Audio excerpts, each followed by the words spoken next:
Good evening, gentle listeners, and welcome to yet another incredible episode of LSIAY. This is yet another LSIAY where I just, sort of tell you stories and you listen to them. It's kind of a whole thing that I've made like four of them on. It's you get the idea. I say we start right away with such an incredible heartwarming, uplifting story from none other than Corey.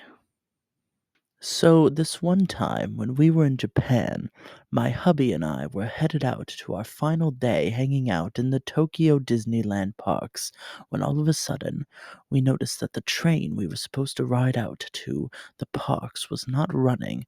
This is a very rare occurrence. We decided to follow a mom with a child who looked like they were also headed to Disney and communicated this as best we could to this kind lady. So she led us to a different train that would get us part way there, and then let us know we would need to find a bus to get the rest of the way there. When we got to the next train station to get out, the station was jam packed with people who were also affected by the train shutdown, and we had to waddle our way slowly, shoulder to shoulder, front to back, packed like sardines, to just exit the small train station we were at. That took about an hour. Luckily, my husband is taller than a majority of people in Japan, so he could see where the best paths to go were and which exit to use. I just stayed glued to him the whole way, and when we finally made it out, there were police everywhere, and station workers trying to get everyone out and directed where they needed to go. There were thousands of people everywhere trying to figure out where and what to do next. We found a group of Australian tourists who had a Japanese guide with them, and they decided the easiest way to get to Disney was to start walking. We tagged along with them, and it ended up being about a 3 hour long walk to the Disney parks through an area of Tokyo we had never been to before. We even passed a Domino's pizza place, which my husband was craving, but we did not have time for him to stop and get a pizza. We had so much fun walking through Tokyo with this Australian tour group and eventually made it to Disney for our final day. The next day, there were articles in the newspaper about the crazy train line shutdown and the aftermath of people all trying to get out of the train station, and I even have an English version of the paper with the article in it. Just incredible, the true heroism in this story. It's just truly incredible getting out of Tokyo. It's a lovely, lovely story. Incredible all around. Beautiful gowns. This next story is from Corbin. Corbin writes, once upon a time, in a land far, far away, Victorian England, there lived a wee little boy named pronounced Charles. Charles was a kind-hearted young lad who always did his best to help everyone around him, which was quite a good quality to have, considering the fact that he had to support his 13 orphan siblings by working in the coal mines. One day after work, Charles was feeling very ill. He had not eaten any food in many nights, and he breathed in a particularly large amount of coal fumes.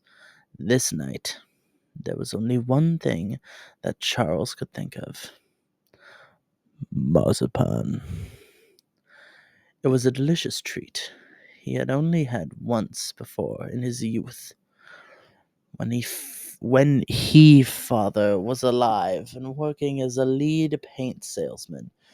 Charles could not walk straight. He walked gay, but like this time it was in a more unstable way. He could not think of anything other than the marzipan. Before making it 3 meters into the city where he lived with his 13 orphan siblings and a pet rat, he collapsed on the group and began groveling and crawling around begging for marzipan. And to make a long story short, no one had any Misipan, and he was trampled to death by a tiger. The end. Wow, what a story that is. I also hope you enjoyed me saying marzipan differently every time. I really hope that enjoy you. That you, wow. Anyway, we're gonna move on. This next story is from Kelby Casey. Kelby writes, for my 17th birthday, my mom and I went on a tour of Paisley Park, Prince's house, if you aren't aware. I wasn't aware, so thank you. It was a great birthday present. Would recommend if you've never been there. Anyways, at the end of the tour, you just get to walk around in this concert hall type of room. There was other stuff on display throughout this room, and on a shelf there were 3 Grammys just sitting there. So I grabbed one of the Grammys and pretend like I won it. No one was around me, so I thought I was safe. I put it back and went to find my mom. Everything was good. And on the way home, I told my mom about what I did. She thought it was hilarious. She still mentions it from time to time. A couple of days later, my mom got an email that I was no longer welcome back.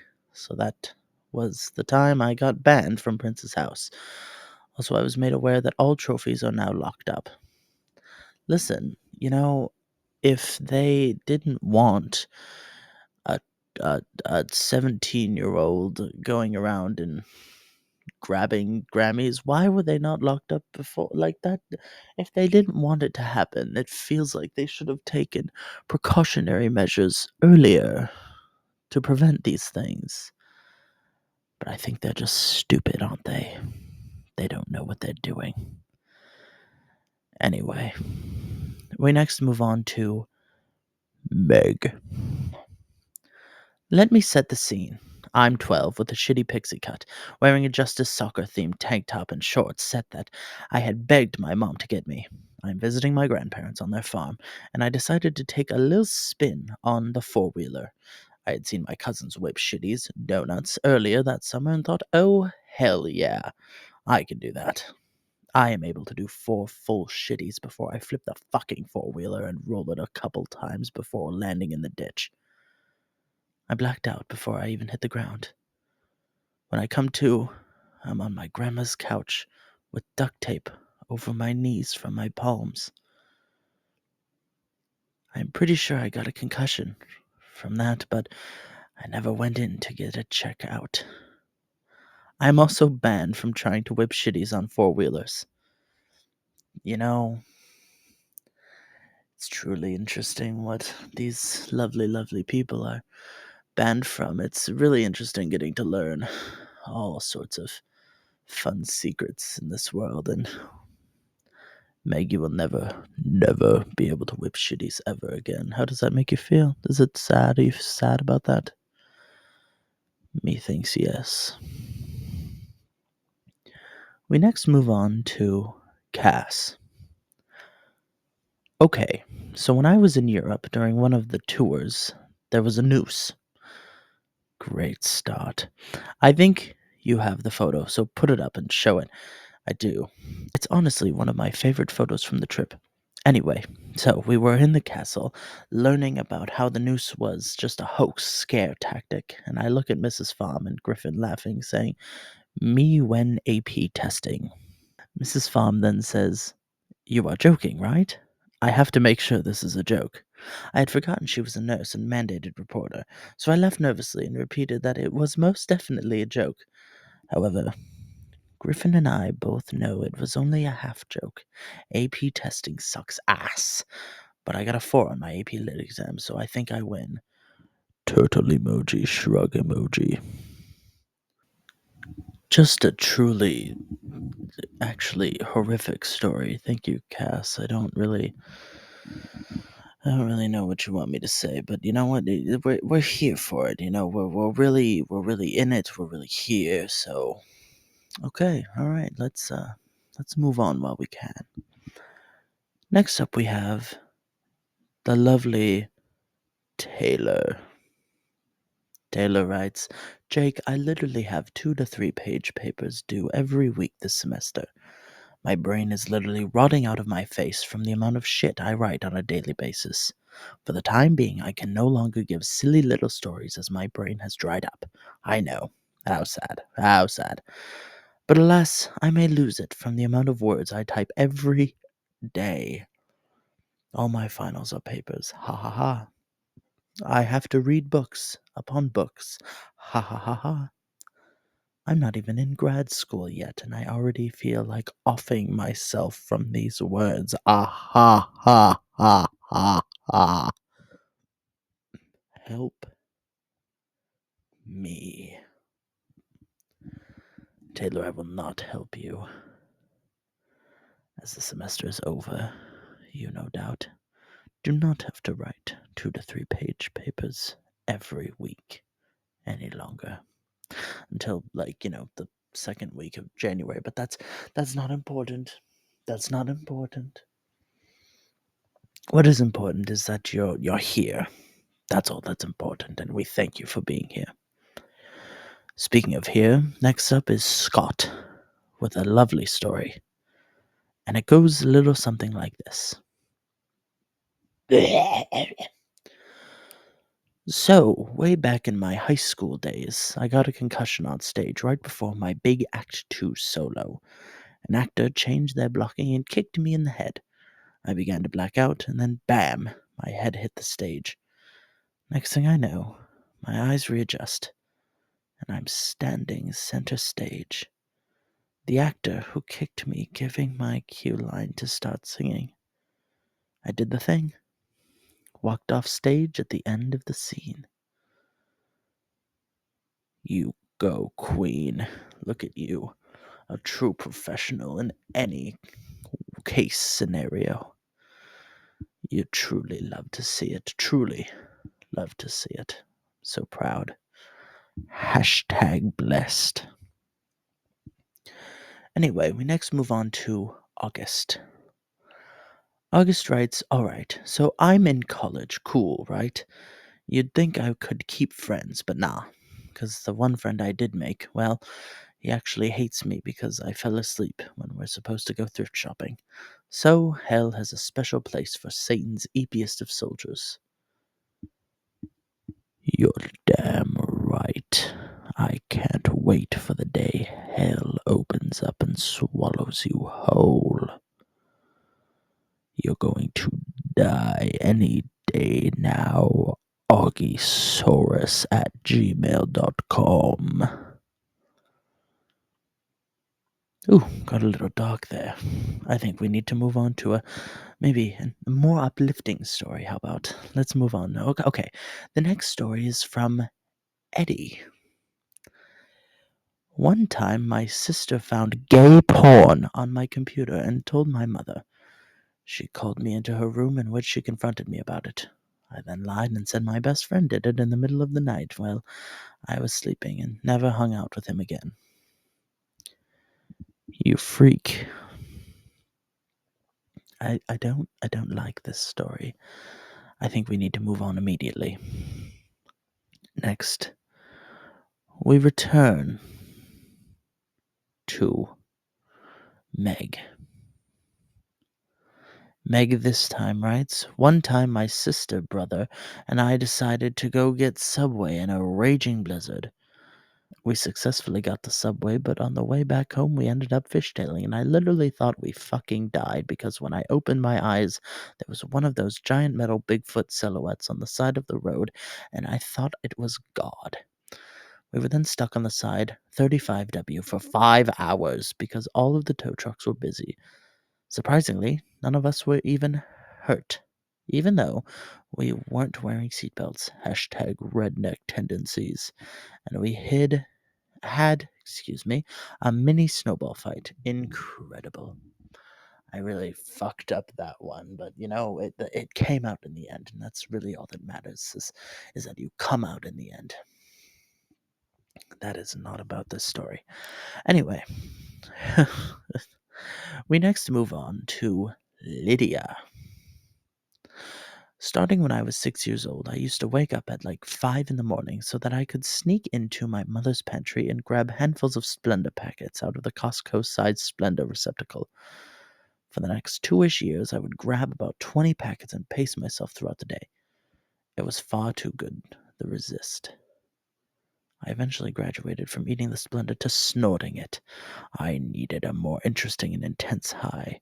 Sneaking to the bathroom to indulge my Splenda habit was the highest highlight of my day. Every day. My mother slowly drove herself mad trying to uncover why she was going through so much Splenda. It put a strain on our family. One day, she happened to be awake at the same time as my scheduled Splenda stealing time. She was shocked. I quit cold turkey.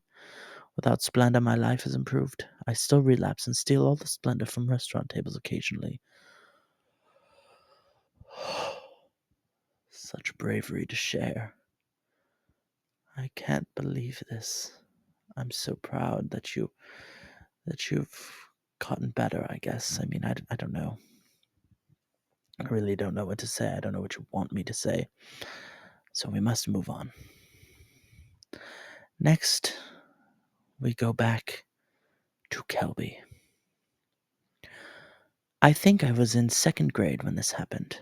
I was grabbing school lunch, popcorn chicken day, and I had my tray full of food and was walking to find a seat.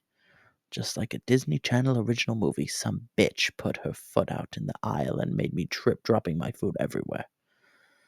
I fell face first, and everyone started laughing. I didn't even get to refill my tray. Kelby, only you can hear this part of the video. You must tell me the person who did this. You must tell me their name. I will find their exact coordinates, and I will send a missile strike to their location. Reminder, Kelby, only you can hear this part of the video. No one else knows that I will be sending a missile strike to whoever did this to you when you were a child. Oh, sorry, I blacked out there for a second. What happened? I hope I didn't promise that I would bomb somebody. That didn't go well the last time. You know, it happens to the best of us, but truly, it shouldn't. It really shouldn't. Anyway, I think we need to move on. Anywho, our final story tonight comes from the lovely, the brilliant, and talented Alex Petrick. OMG. So I was at work at Disney World fuck. Fuck. Shit. Started over. OMG. So I was at work at Disney World, which is where I work, and there was this bitch who was trying to have her whole family climb either over or go under the chains for the ride. And I was like, hell no. So I unclipped the chain because I was literally standing right there and said, hello, friends. We are going to go around the chain, not under or over it. Because the amount of people I've seen almost eat shit trying to climb over them, like it's legit a safety issue. And this bitch had the audacity to say to me, oh, okay with the dude. Like, I'm sorry, the fuck? And I just didn't respond. And then as she was walking away with her whole family, she looked at me and said, you know, you work at Disney World. Could try to be a little happier. Like, bitch, who the fuck do you think you are? I just was doing my goddamn job of making sure you don't bust your ass over a goddamn chain, and you are one of 20 million people I see do it a day like there's no way. The way when she passed me, I just had the most, huh? Look on my face like, bitch, I know you weren't speaking to me. Honestly, Queen Popoff, you ate that bitch up. Mama the house down boots. Cunty slay. Yeah. Well, I'm afraid I have become too, in August's words, eepy sleepy to continue with stories. So I must call it a night. I thank you all for joining me on this lovely adventure through all of these incredible stories. I hope to see you next time, but for now, here's this. Ah.